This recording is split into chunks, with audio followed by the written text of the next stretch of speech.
కొల్లాపూర్లో factionism పడగలు విప్పుతుంది అంటూ ప్రతిపక్షాలు విమర్శిస్తూ ఉన్నాయి. డైరెక్ట్గా ఆర్ఎస్ ప్రవీణ్ కుమార్, మాజీ ఎమ్మెల్యే హర్షవర్ధన్ రెడ్డి బీరం ఆయన ఇద్దరు డిమాండ్ చేస్తూ ఉన్నారు ఎంక్వైరీ కోసం అని చెప్పేసి. ఎందుకంటే లక్ష్మీపల్లి గ్రామంలో కొల్లాపూర్ నియోజకవర్గంలో శ్రీధర్ రెడ్డి హత్యకు సంబంధించి ఆల్రెడీ డీజీపీని కలిశారు, త్వరలో ఎన్నికల కమిషన్ కలవనున్నారు. ఇదంతా ఒక ఎత్తు నడుస్తూ ఉంటే గతంలో జరిగినటువంటి ఒక హత్యకు సంబంధించి అంటే అప్పుడు బీఆర్ఎస్ ప్రభుత్వం అధికారంలో ఉంది. బీఆర్ఎస్ ప్రభుత్వం అధికారంలో ఉన్నప్పుడు మరొక హత్య జరిగింది. ఆ హత్యకు సంబంధించినటువంటి అంశం పైన ప్రస్తుతం ఆ కుటుంబ సభ్యులు మనతో మాట్లాడతామంటున్నారు. మాట్లాడదాం అసలు ఏం జరిగింది అనేటువంటిది. మీ పేరు ఏం పేరు? నా పేరు శివాన్. నా పేరు శివాన్. మీది ఏ ఊరు, ఏ మండలము, ఏం జరిగింది, ఏమన్యాయం? నాగర్ కర్నూలు జిల్లా కొల్లాపూర్ నియోజకవర్గం పెదకొత్తపల్లి మండలం దేదినేనిపల్లి గ్రామంలో మా అన్న పేరు కాశన్న. గత టీఆర్ఎస్ ప్రభుత్వంలో ఆగస్టు 1 తారీఖు రోజు అతి కిరాతంగా హత్య చేయబడ్డాడు. ఆనాటి పరిస్థితులు హత్య చేసిన అందుకు మేము కృష్ణారావు గారిని నమ్ముకొని ఆయన వెంట నడిచి ఆయనను గెలిపించడం జరిగింది. మా అన్న ఒక గ్రామ కాంగ్రెస్ పార్టీ అధ్యక్షుడు. మరి 2018లో కూడా ఒక ఏ పార్టీ నుంచి ఉన్నారు? మీ గ్రామ party? Congress party. Congress party 2018లో కూడా కాంగ్రెస్ పార్టీ నుంచి ఆ కష్టకాలంలో ఉన్నప్పుడు కూడా కాంగ్రెస్ పార్టీ నుంచి నిలబడి ఓడిపోవడం కూడా జరిగింది. అయినా కాంగ్రెస్ పార్టీని నమ్ముకొని ఆ రోజు నుంచి ఈ రోజు వరకు మేము, మా కుటుంబ సభ్యులు, మా ఊరు మొత్తం కూడా కాంగ్రెస్ పార్టీ నమ్ముకొనే చేరినాం. ఓకే. ఆ రోజు అన్యాయం జరిగింది. మేము కృష్ణారావు దగ్గరికి వెళ్తే కృష్ణారావు కాంగ్రెస్ పార్టీలో అప్పుడే చేరినాక మాకు మాట ఇచ్చారు, మనం గెలిచినాక హత్య చేసిన నిందితులను చట్టపరంగా శిక్షిద్దామని ఆ రోజు మాకు మాట ఇచ్చారు. ఆ మాట ప్రకారం మేము గెలిపించుకున్నాక సాక్షాత్తు సచివాలయానికి జనవరి 15 రోజు పిలిచి సచివాలయంలో ప్రెస్ మీట్ పెట్టి ఎవరు ప్రెస్ మీట్? కృష్ణారావు గారు మంత్రి అయినాక, జూపల్లి కృష్ణారావు గారు మంత్రి అయినాక సచివాలయంలో ప్రెస్ మీట్ పెట్టి మా అన్న భార్యను, మా అన్న కూతుర్ని, మాకు ఊరి పెద్దలను పిలిపించుకొని సాక్షాత్తు సచివాలయంలో ప్రెస్ మీట్ పెట్టి ఆ రోజు బీఆర్ఎస్ హయాంలో ఒక గ్రామ కాంగ్రెస్ పార్టీ అధ్యక్షుడు చంపిరని, అది అతి కిరాతంగా చంపిరని సాక్షాత్తు కృష్ణారావే అన్నారు. ఆ ఏడుగురు చెప్పిరని ప్రెస్ మీట్ విధాలనే చెప్పాడు అందరి ముందరనే. నేడు ఏమవుతుంది, వేరే హత్యలకు సంబంధించి మా అన్న హత్య కేసును, మా కుటుంబాన్ని బదనాలు లేపుతూ మే 24 రోజు ఏమంటాడు, కాశన్న ఇల్లీగల్ ఎఫ్ఐఆర్ పెట్టుకున్నాడని మా కుటుంబం లేనిపోని బురదలతో ఆరోపణలు చేస్తున్నాడు. ఇది ఎంతవరకు న్యాయం? ఒక మంత్రి స్థానంలో ఉండి సచివాలయంలో ప్రెస్ మీట్ పెట్టి అందరి ముందల చెప్పిన వ్యక్తి నేడు ఒక ఇల్లీగల్ ఎఫ్ఐఆర్ అని మా కుటుంబాన్ని బురదల్లి మా కుటుంబాన్ని పరువు తీస్తున్నాడు. నేడు ఎందుకు ఇంత అన్యాయం చేస్తున్నాడు మేము మొరపెట్టుకుంటుంటే మాకు ఏమైందంటే కృష్ణారావు కింద ఉన్న పిఎన్ నిరంజన్ డబ్బులు తీసుకొని ఇవన్నీ ప్రలోభాలు చేసుకుంటూ హత్య చేసిన నిందితులను మంత్రి నిరంజన్ ఇంటికి రప్పించుకొని వాళ్ళతో చర్చలు జరుపుకొని మమ్మల్ని రాజీ పడమని పోలీసుల ద్వారా, వ్యవస్థ ద్వారా చేస్తున్నారు. ఇంకొక విషయం ఏంటంటే చంపినాక కాంగ్రెస్ ప్రభుత్వం వచ్చినాక మళ్ళీ రీఎంక్వైరీ నడిచింది, మళ్ళీ ఇన్వెస్టిగేషన్ నడిచింది.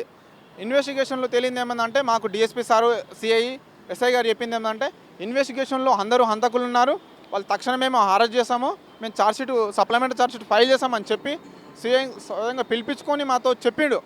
దీనిలో ఒక 4గురిని అరెస్ట్ చేస్తున్నామని చెప్పినాక కూడా ఇంతవరకు అరెస్ట్ చేయకపోవడానికి కారణాలు వెలికి తీస్తే ఈ డబ్బులకు ప్రలోభపడి అసలు హత్య చేసిన నిందితులను వీళ్ళు కాపాడుకుంటూ, కాంగ్రెస్ ప్రభుత్వం వచ్చినాక వీళ్ళు కాపాడుకుంటూ వాళ్ళ ఇంటికి తీసుకొచ్చుకొని జరుగుతున్నారు రోజు.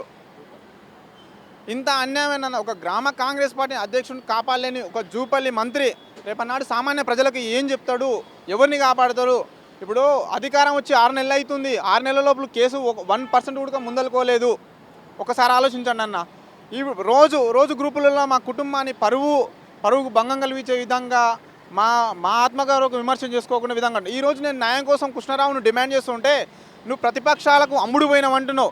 ఆనాడు 10 నెలల నుంచి ఈ రోజు వరకు నేను ₹1 డబ్బు తీసుకోకుండా నేను నా క్యారెక్టర్ నేను ఎప్పుడు చంపుకోలే. నా డబ్బులకు ఆశపడి ఎప్పుడు బతకలేదు. డబ్బులకు ఆశపడి బతకకుండా నేను న్యాయం కోసం పోరాడుతున్నందుకు ఏమంటున్నారు, నువ్వు ప్రతిపక్షాలకు అమ్ముడు పోయినావు, బీరం హర్షవర్ధన్. నేను ఈ రోజు కూడా నేను విమర్శిస్తున్నా.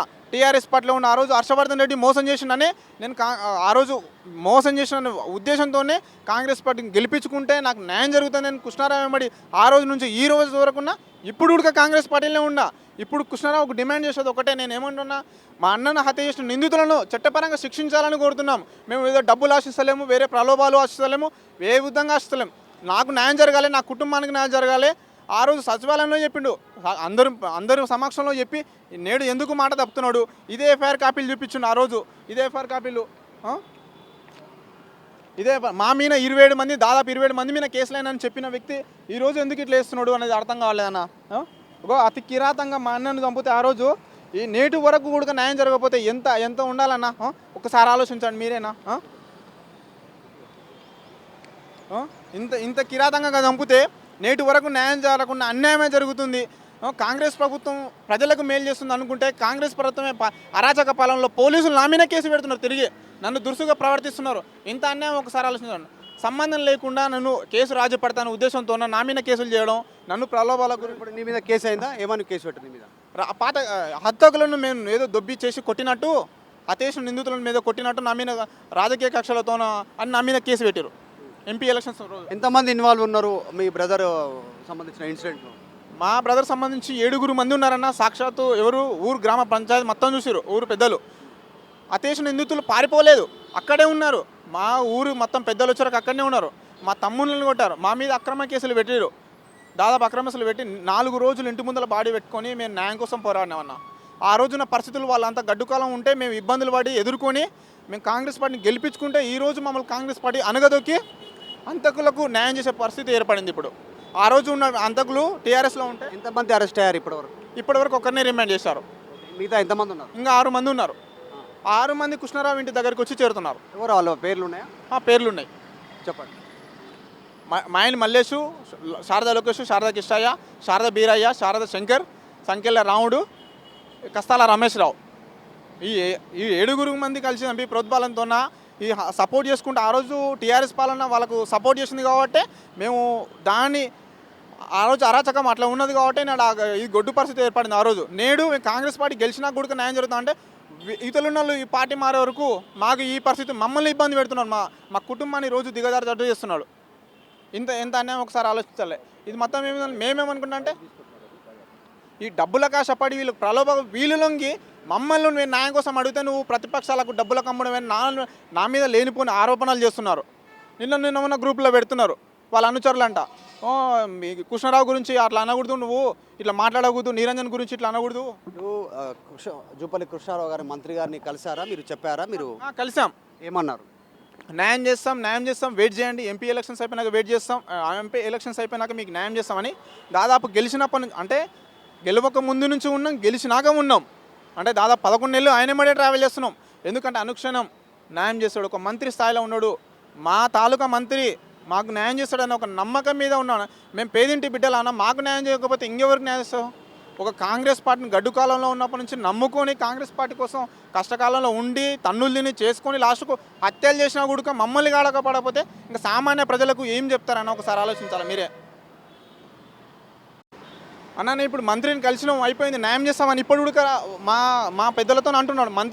మంత్రి మాకు అన్యాయం చేస్తే మేము ఇది ఎవరు ముఖ్యమంత్రి దగ్గరికి వెళ్తాం, ముఖ్యమంత్రి న్యాయం చేయకపోతే మేము గవర్నర్ దగ్గరికి వెళ్తాం, గవర్నర్ లేకపోతే ఢిల్లీకి వెళ్తామని చెప్తున్నాయి. రాష్ట్రపతి దగ్గరికి కూడా వెళ్ళే మేము ఆలోచన పెట్టుకున్నాం. ఎందుకంటే మా కుటుంబాన్ని న్యాయం చేసే వరకు మేము పోరాడతాం. ఎక్కడ మేము డబ్బులకు ప్రలోభాలకు లొంగలేదు.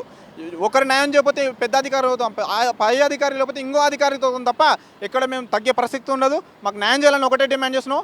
మా తాలూకా మంత్రిని న్యాయం చేయని పక్షంలో మేము వెంబడే ముఖ్యమంత్రిని కలుస్తాం, ముఖ్యమంత్రి లేకపోతే గవర్నర్ని కలుస్తాం, గవర్నర్ లేకపోతే రాష్ట్రపతి కలిసి మేము ఆలోచన పెట్టుకున్నాం. 100% ఇది జరుగుతుందన్న. ఇది శివ అని చెప్పేసి వీళ్ళ బ్రదర్ కాశయ్య హత్యకు గురయ్యారు ఆ సమయంలో.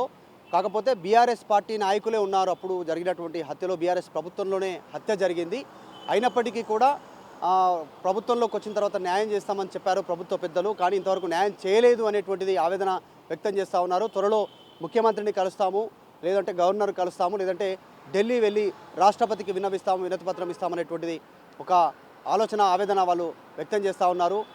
కొల్లాపూర్కు సంబంధించినటువంటి విషయంలో ఇప్పటికే ప్రతిపక్షాలు రాద్ధాంతం చేస్తూ ఉన్నటువంటి నేపథ్యంలో ఈ అంశానికి సంబంధించి వీరు ఇంకా 6 నెలల నుంచి 7 నెలలు అయిపోయింది ప్రభుత్వం ఏర్పాటై, ఇంతవరకు న్యాయం జరగలేదు అనేటువంటి ఒక ఆవేదనను ఈ కుటుంబ సభ్యులు వ్యక్తం చేస్తూ ఉన్నారు.